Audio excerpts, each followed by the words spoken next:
Of you in the maths class once again. Student आज हम start करने जा रहे हैं एक्सरसाइज 1.2 का क्वेश्चन नंबर 6 और क्वेश्चन नंबर 5 तक हमने लास्ट वीडियो में कंप्लीट कर लिया था। और अब देखते हैं इस क्वेश्चन नंबर 6 में क्या दिया हुआ है। क्वेश्चन नंबर 6 में कहा गया है right 5 rational numbers greater than -2। आपको क्या करना है, -2 से ग्रेटर नंबर्स लिखने हैं और नंबर कितने लिखने हैं आपको 5।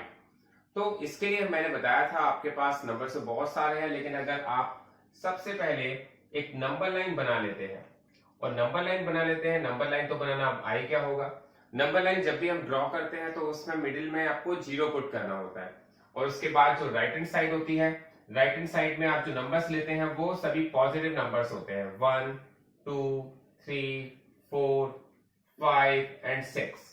और लेफ्ट हैंड साइड में आप सारे नेगेटिव नंबर्स लेते हैं, -1 -2 -3 -4 -5। अगर आप ये क्वेश्चन बिल्कुल एक्यूरेसी के साथ करना चाहते हैं तो आप नंबर लाइन बना लीजिए। नंबर लाइन बनाने के बाद ये क्वेश्चन गलत होने के चांसेस बहुत ही कम हो जाते हैं। तो आपको क्या करना है, ग्रेटर देन -2 से ग्रेटर नंबर चाहिए। तो देखिए स्टूडेंट, एक बात हमें ध्यान रखनी पड़ेगी, हमें ग्रेटर नंबर चाहिए तो राइट हैंड साइड की तरफ चलना पड़ेगा और स्मॉलर नंबर चाहिए तो लेफ्ट हैंड साइड की तरफ चलना पड़ेगा। तो आप देखेंगे -2 से ग्रेटर नंबर कौन से हैं, तो हम यहाँ लिखेंगे 5 रेशनल नंबर्स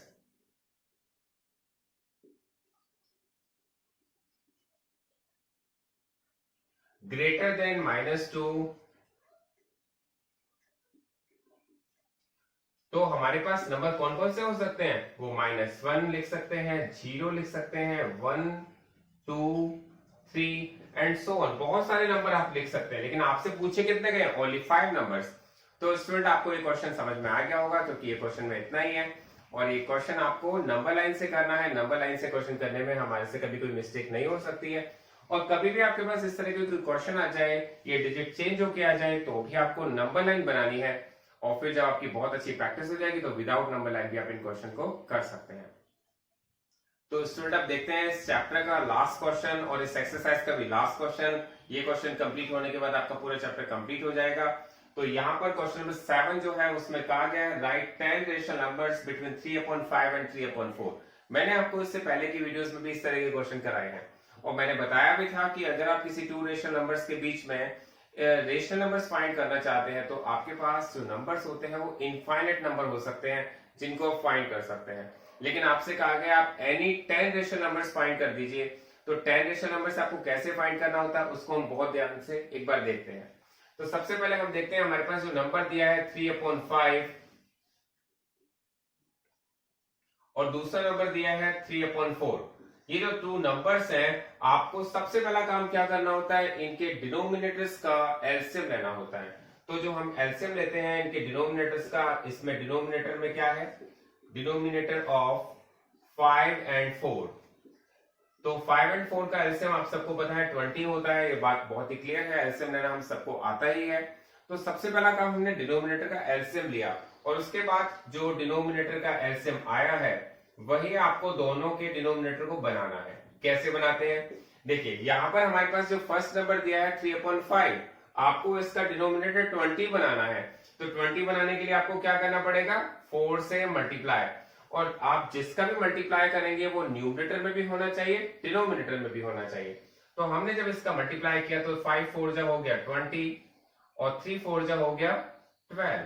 तो हमारे पास जो डिनोमिनेटर बन गया वो 12/20। उसके बाद जो हमारे पास नेक्स्ट नंबर है वो है 3/4। आपको क्या करना है, इस 3/4 इसके डिनोमिनेटर को भी 20 बनाना है। तो आपको क्या करना पड़ेगा, 5 से मल्टीप्लाई। 5 से जब मल्टीप्लाई करेंगे 5 3 जा 15 और 5 4 जा 20। तो हमारे पास यहां पर भी इसका डिनोमिनेटर भी 20 आ गया है। अब आपसे कहा गया आप एनी 10 रेशनल नंबर्स फाइंड करिए। देखिए मैंने आपको एक ट्रिक बताई थी, अगर आपसे कहा जाता है 10 रेशनल नंबर्स फाइंड करिए तो आपको 10 में 1 ऐड करना होता है। तो आप सबसे पहले क्या लिखेंगे, वी हैव 10 + 1। 10 + 1 ऐड करेंगे तो कितना आ जाएगा, 10 में 1 ऐड करेंगे तो 11 आ जाता है। अब आपको क्या करना है, इन 2 नंबर्स का फिर दोबारा से, जैसे 12/20 है तो 12/20 का मल्टीप्लाई आपको किससे करना है, 11 से करना है, न्यूमरेटर में भी और डिनोमिनेटर में भी। इसी तरह से आपके पास एक दूसरा नंबर दिया हुआ है 15/20 और 15/20 का भी मल्टीप्लाई आपको क्या करना है, 11/11 से करना है। तो जब आप 11 से मल्टीप्लाई करते हैं तो आप देखते हैं 12 का 11 से मल्टीप्लाई करने पर 12 बन जाए 12 का 2 कैरी लगा 1, 12 बन जाए 12 और 1 13 132, और 20 का 11 से मल्टीप्लाई करने पर 11 2 22 220 आ जाता है। ये आपको समझ में आ गया होगा। इसके बाद हमने क्या किया है, हमने 15 का मल्टीप्लाई 11 से किया है, 15 बन जाए 15, 15 का 5 कैरी लगा 1, 15 बन जाए 15 और 1 16 165/220। तो आपके पास यहाँ पर 2 नंबर्स आ गए हैं, 2 रेशनल नंबर्स आ गए हैं। अब आपको क्या करना है, इनके बीच में आने वाले एनी 10 रेशनल नंबर्स आप बता सकते हैं। वो एनी टाइम कोई से भी हो सकते हैं, वो जरूरी नहीं है कि जो इसका आंसर में दिया गया वही नंबर्स हमारे से होने चाहिए। तो इनके बीच में आने वाले कोई भी 10 नंबर्स बता दीजिए। मैंने जो नंबर्स बताए हैं वो बताए हैं 133/220, 134/220, 135/220, 136/220, 137/220, 138/220, 139/220, 140/220, 141/220, 1 2 3 4 5 6 7 8 9 और एक नंबर और हमने लिख दिया है। तो ये पूरे हो गए 10। तो स्टूडेंट हमारा ये क्वेश्चन यहाँ पर कंप्लीट हो जाता है, लेकिन मैं आपको पहले भी बता चुका हूँ इस तरह के क्वेश्चन में अगर आप आंसर चेक करेंगे तो हो सकता है आंसर आपका वेरी करे, मतलब आंसर कुछ डिफर आए। तो इसमें कभी भी कोई टेंशन लेने वाली बात नहीं है, क्योंकि आंसर डिफरेंस आ सकता है लेकिन क्वेश्चन ये भी करेक्ट है और जो आंसर में दिया गया वो भी करेक्ट है। ऐसा क्यों, उसके लिए मैं आपको एक छोटा सा एग्जांपल देके बताता हूँ। मैंने एक नंबर लिया है 1 और दूसरा नंबर लिया है 20, और मैंने कहा कि किसी स्टूडेंट से मैंने पूछा अपनी क्लास में कि स्टूडेंट आप बताइए 1 से लेकर 20 के बीच में एनी 3 नंबर्स बता दीजिए, चलिए 2 या 3 कुछ भी बता दीजिए। तो मैंने 3 नंबर्स जब पूछे तो एक स्टूडेंट ने खड़े होकर के कहा कि 1 से लेकर 20 तक के 3 नंबर्स हैं 3 4 5, ठीक है, तो उसका आंसर करेक्ट है। फिर दूसरा स्टूडेंट ने खड़े होकर के कहा 10 11 12, तो इसका मतलब दूसरे जो स्टूडेंट है उसका आंसर भी करेक्ट है। तो यहाँ पर एनी आपको 3 नंबर्स बताने थे, आपने कोई भी बता दिए। इसी तरह से हमारे पास यहाँ पर भी एनी 10 नंबर्स पूछे गए थे, एनी 10 रेशनल नंबर्स पूछे गए थे जो हमने बता दिए हैं। तो ये क्वेश्चन यहाँ पे कंप्लीट हो गया है, ये चैप्टर भी कंप्लीट हो गया है।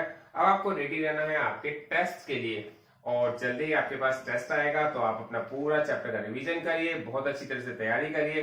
ये चैप्टर आपका यहाँ पर कंप्लीट हो गया। Thanks for watching this video.